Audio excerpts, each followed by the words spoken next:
Hi hello friends.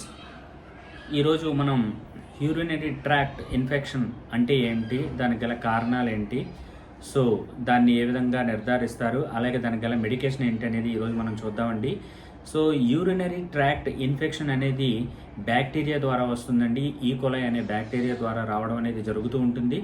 అయితే ఈ urinary tract infection వచ్చినప్పుడు మనం ఎలా నిర్ధారించుకోవాలి, వాటికి గల సిమ్టమ్స్ ఏంటి అని మనం చూసుకుంటే కనుక చాలామందికి ఎక్కువ సార్లు మూత్రానికి వెళ్ళాలి అనే ఆలోచన అనేది వస్తూ ఉంటుందండి.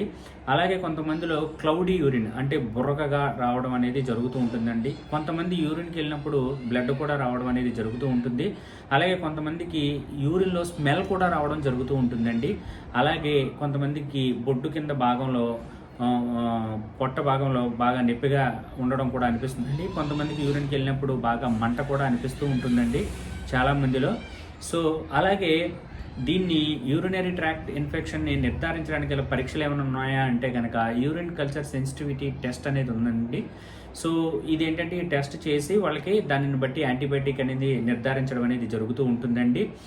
అయితే ఏంటంటే ఈ ఇన్ఫెక్షన్ అనేది కిడ్నీస్ దాకా సోకితే కనుక అక్కడ ఏమవుతుందంటే చాలామందికి చలి రావడం, జ్వరం రావడం, అట్లాగే వచ్చేటప్పటికి నాజియా, వోమిటింగ్, అలాగే కడుపులో నొప్పిగా ఉండడం, ఇట్లాంటివన్నీ కూడా జరుగుతూ ఉంటాయండి. అయితే వీటిల్లో ఎక్కువగా వాడే మెడికేషన్స్ ఏంటి అంటే కనుక యాంటీబయాటిక్స్ ఉంటాయండి.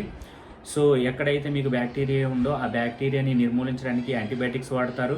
అలాగే సిమ్టమేటిక్గా మీకు రిలీఫ్, బర్నింగ్ సెన్సేషన్ తగ్గడానికి వీటన్నిటికీ సపరేట్ మెడికేషన్స్ ఉంటాయండి. అందులో కనుక మీరు మెయిన్ చూసుకుంటే యాంటీబయాటిక్స్ చూసుకుంటే కనుక నైట్రోబ్యాక్ట్ అంటే నైట్రోఫ్యూరంటైన్ అని చెప్పేసి ఒక డ్రగ్ 100 mg ఉంటుందండి.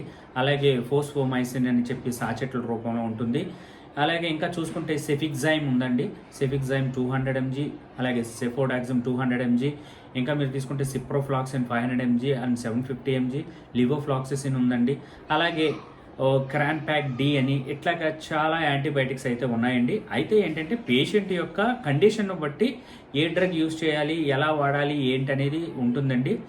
సో మీలో ఎవరైనా సరే ఇటువంటి సిమ్టమ్స్ని ఫేస్ చేస్తే కనుక తప్పకుండా టెస్ట్ చేయించుకోండి. టెస్ట్ చేయించుకున్న తర్వాత ఏ యాంటీబయాటిక్ సూట్ అవుతుందో ఏంటనేది హెల్త్ కేర్ ప్రొవైడర్ ద్వారా తెలుసుకోండి. I hope you have get a clarity. So on this, please subscribe to my YouTube channel and encourage me. Thank you.